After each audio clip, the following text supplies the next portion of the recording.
Today I am going to introduce to you about a chapter named The Last Lesson, written by Alphonse Daudet. Alphonse was a French novelist, short story writer, playwright, and a poet. He was born in France. He wrote his first novel at the mere age of 14. He is also popularly known as Charles Dickens of France. This lesson is set in days of Franco-Prussian War when France was defeated by Prussia.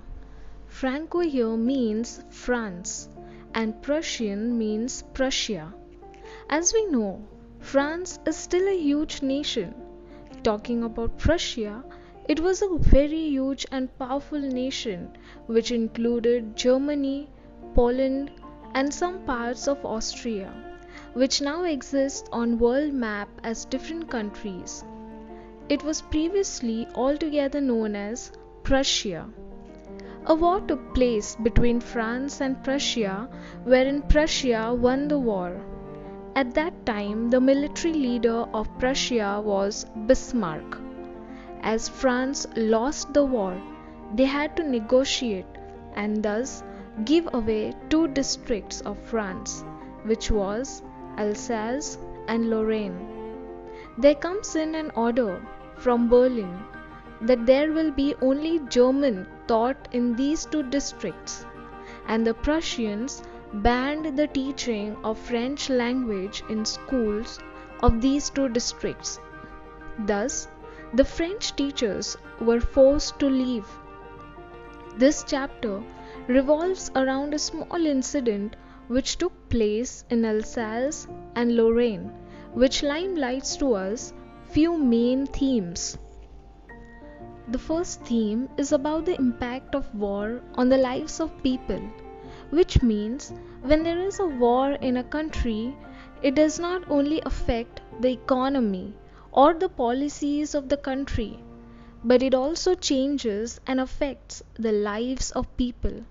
For example, talking about the war with coronavirus at present, it has not only disturbed the working of the political parties in framing new rules or affected the economy of the country, but it has also destroyed and brought an imbalance in the lives of the middle class and lower class people, as they might have lost their jobs, and also affected the higher class people, as it has affected their business. The second theme talks about the importance of our own native language or linguistic identity. Now, if you ask Google about linguistic identity, it would say that it's when you consider yourself belonging to a certain group of people that speak your language. Talking about we Indians, people use language not just to communicate, but also to construct their ideas and their identities, which includes their linguistic identities. As a student, if my native language is Hindi and if I'm told to speak something in English, I would obviously tend to fumble or halt in between, as it would be difficult for me to construct a sentence in English, and I wouldn't be satisfied enough the way I have used the words to express myself. But if I start expressing myself in my native language, I'd be quite satisfied enough, as I have sufficient words in my vocabulary. So, this theme is also presented in this chapter. The third theme tells us that we must make best use of time and not delay appropriate actions. We could use the examples of apologizing to someone we might have hurt, thanking someone for the favors we have received from them, could be completing our studies on time and not delaying it, etc. All these results into future regrets for unfinished business of ours. Friends, the narrator of the story was running late for school one day and was worried about getting a dressing down from his teacher, M. Hemmel. He had not learned the rules of French participles like M. Hamel had asked them to. As Franz hurried to school, he noticed a crowd in front of the village's bulletin board. Since he was already late for school, Franz did not stop to read the news. When he reached school, Franz couldn't hear the usual bustling sounds heard at the beginning of a school day. The stillness worried Franz even more as he hoped to slip in unnoticed in the commotion. Franz entered the classroom embarrassed and afraid, but was surprised when M. Hamel politely said, "Go to your place quickly, little Franz. We were beginning without you." It was only after he sat down that Franz noticed that M. Hamel was dressed in clothes that he wore only on important days like inspection or prize days. There was a strange solemnness in the air. What surprised Franz even more was the sight of villagers occupying the back benches that would otherwise be empty. As Franz wondered what was happening, M. Hamel informed them in a grave tone. "My children, this is the last lesson I shall give you. The order has come from Berlin to teach only German in schools of Alsace and Lorraine. The new master comes tomorrow. This is your last French lesson. I want you to be very attentive."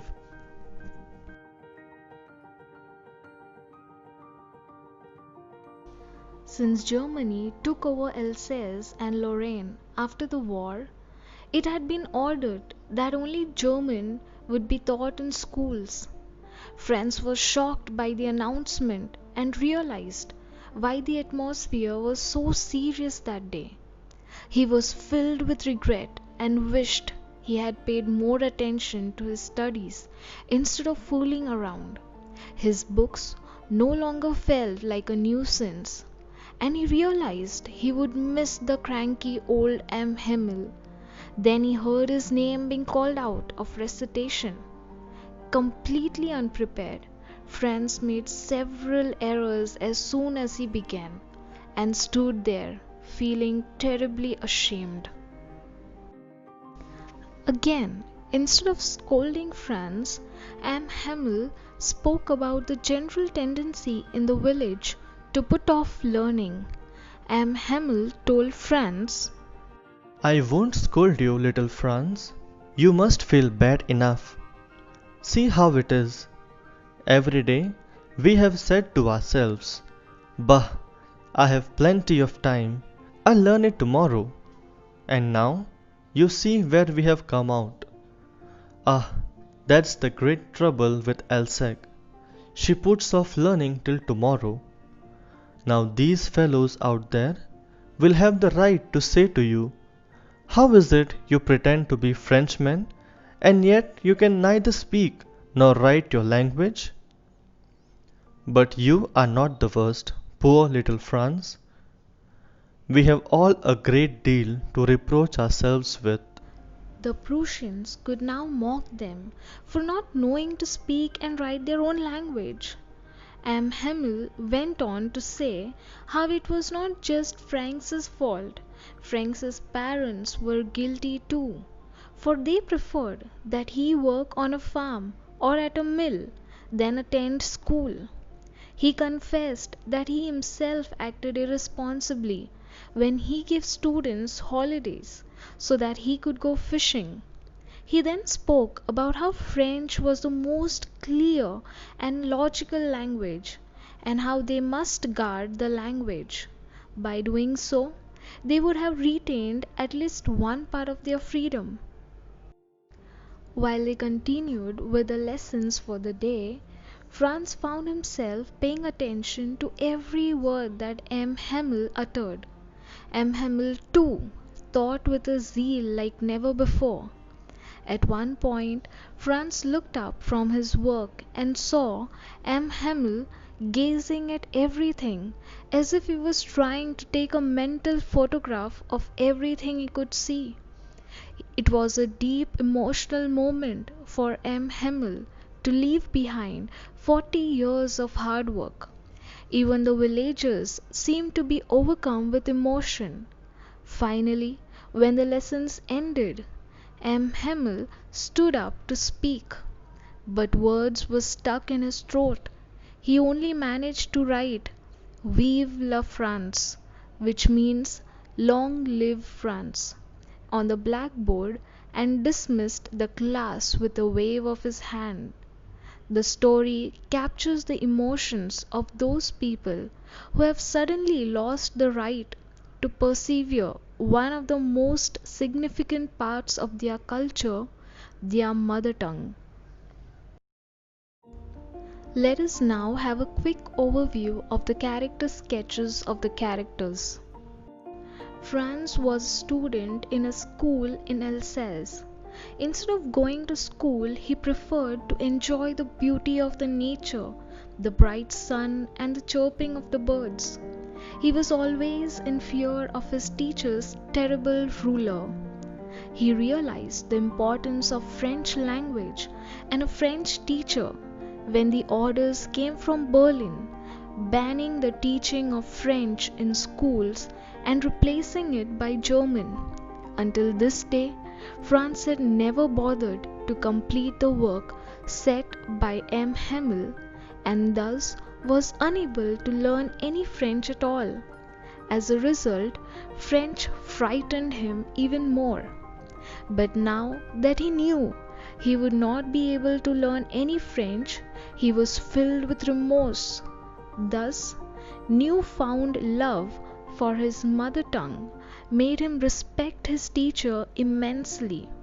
He was able to understand the lesson that day as M. Hemmel taught very patiently and politely. He regretted not having paid proper attention to his French lessons earlier.